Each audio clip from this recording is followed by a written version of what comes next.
Bank employ से उनका जो डीएनएस अलाउंस है वो 5 2025 से चेंज होने वाला है। हर एक 3 महीने पे आपका जो डीएनएस अलाउंस है वो चेंज होता है और साल में 4 बार वो ये चेंज होता है। तो जिनका 12 बीपीएस लग चुका है बैंकर्स का और जिनका 12 बीपीएस नहीं लगा है, सबका एक्सपेक्टेड डीएनएस अलाउंस क्या रह सकता है और आपका जो डीएनएस अलाउंस है वो 22% जाएगा या नहीं, सब कुछ इस वीडियो में डिटेल में देखते हैं। तो चलिए शुरू करते हैं।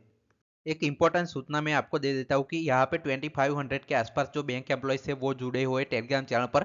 तो नो विथ हिट से @ लगाकर सर्च कर सकते हैं, आपको डिस्क्रिप्शन में भी लिंक मिल जाएगा। इस पर जो बैंक एम्प्लॉयज से जुड़ी सारे सर्कुलर आते हैं, मैं शेयर कर देता हूँ। देखिए अभी जो परिक्विजिट टैक्स से आए हैं कुछ यहाँ पे इंफॉर्मेशन तो मैंने शेयर किए, तो वहाँ जाकर ज्वाइन करना ना भूले, सारे बैंक एम्प्लॉयज जुड़े हुए। अब चलिए शुरू करते हैं। और जो आपका 12 बीपीएस जिनका नहीं लगा है, जैसे आपकी सेबी आरबीआई नाबार्ड हो गया, उनका डीएनएस अलाउंस एक्सपेक्टेड क्या रह सकता है। तो अक्टूबर नवंबर के सीपीआई डब्ल्यू पॉइंट से वो 144.5 फिक्स हो चुके, रिलीज हो चुके। लेकिन अभी आपके जो दिसंबर के पॉइंट से वो रिलीज नहीं हुए, तो मैंने एक्सपेक्ट किया है कि आपका जो दिसंबर है उसमें आपका जो 145 जो है वो रह सकता है एक्सपेक्टेड सीपीआई डब्ल्यू पॉइंट्स। तो तीनों का एवरेज लेने पर ये आंकड़ा आपको देखने को मिलता है। अब देखिए जो सारी कैलकुलेशन करने के बाद आपके जो स्लैब से होते हैं नए स्लैब, वो 789 इस हिसाब से आएंगे। और इसको जो आपका डीएनएस अलाउंस का फैक्टर है उससे मल्टीप्लाई करने के बाद जो आपका एक्सपेक्टेड ये है वो 55.23% रह सकता है। अगर आपके जो सीपीआई के आंकड़े जैसे मैंने 145 माने हैं उस हिसाब से उसके आसपास ही रहेगी, तो आपका डीएनएस अलाउंस यहाँ पे 55 के आसपास रहने वाला है। अब चलिए जो आपके एसबीआई पीएसबी बैंक के आरआरबी है जिनका 12 बीपीएस लग चुका है उनका क्या रहेगा देख लेते हैं।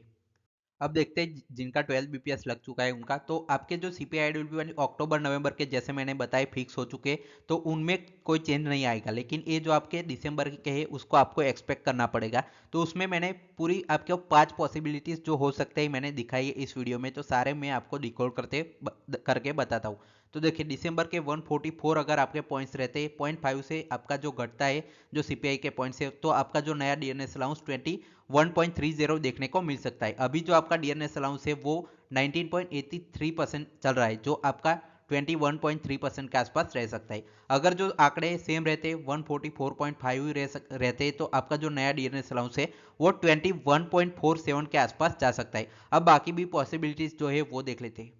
अब देखिए जो सीपीआई डब्ल्यू के आंकड़े 145 या 145.5 रहता है, तो आपका जो नया डीएनएस अलाउंस है वो क्या बनेगा, तो 21.64 आपका नया डीएनएस अलाउंस बनेगा अगर 145 आंकड़े आते हैं दिसंबर के। और अगर दिसंबर के आंकड़े आते हैं जो 145.5, तो आपका जो नया डीएनएस अलाउंस है वो 21.80 बनेगा। अब चलिए नेक्स्ट पॉसिबिलिटीज कैसे आपका जो डीएनएस अलाउंस है वो यहाँ पे 22% जा सकता है वो देख लेते हैं।